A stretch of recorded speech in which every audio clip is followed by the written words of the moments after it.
All right. This is going to be a proof for the equation ds is equal to a rho s over r, and that's a useful equation for the electric flux density of cylinders. So we want to prove that this equation is true for the cylinder right here. And first thing we can do is take some notes about what we're looking at. A is going to be denoted as the radius.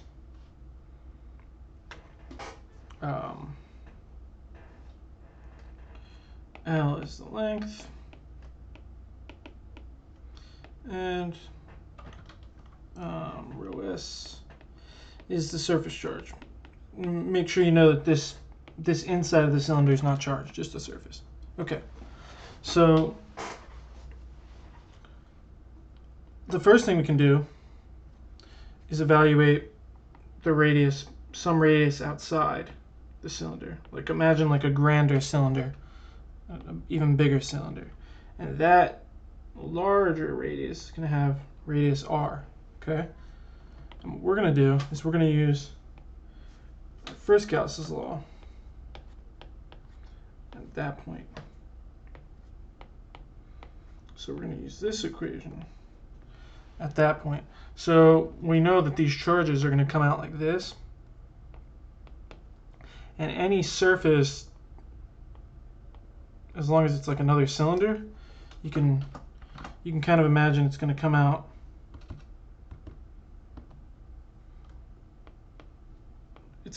the same direction, right? In other words, it's going to come out normal.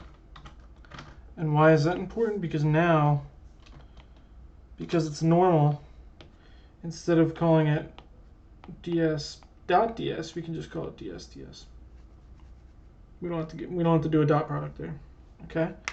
So instead of a surface, we'll call this a cylinder, right? And simply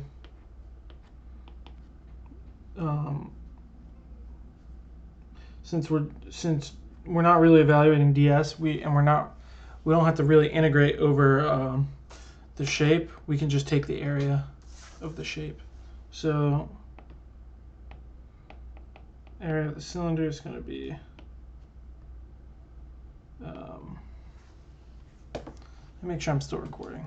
Hold on. Yep. The area of the cylinder is going to be 2 pi. And why is it messing up? Cylinder is going to be equal. There it goes. It's better now. 2 pi RL, right? So this is going to turn to 2 pi RL ds. Okay. We'll call this equation 1. We can't go further with that. But now we have our Q in terms of ds. Okay. Now let's try and find the charge of the actual cylinder. So now we're gonna take the charge around the cylinder here. Okay.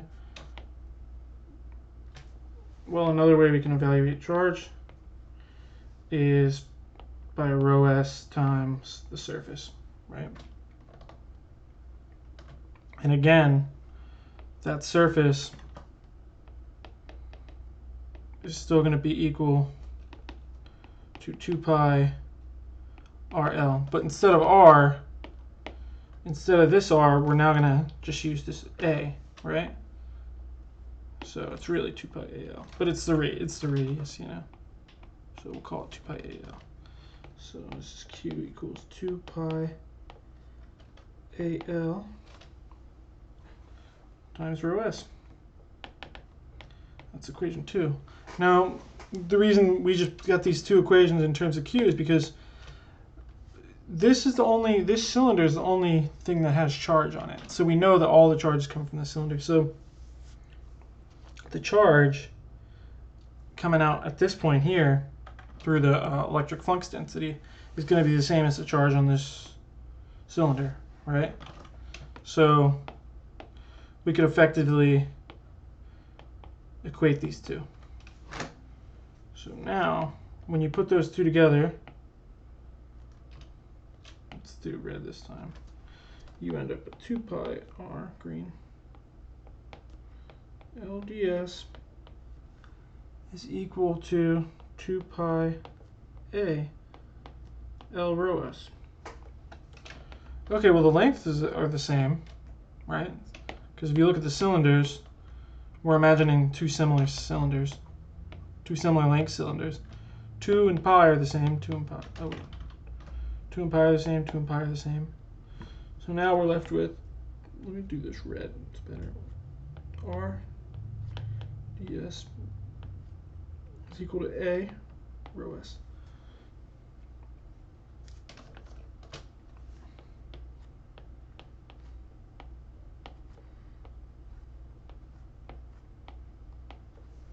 And there's your equation.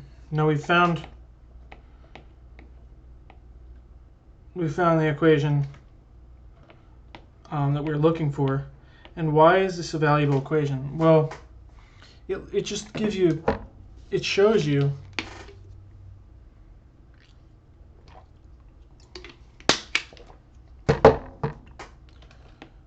let me draw the cylinder again here.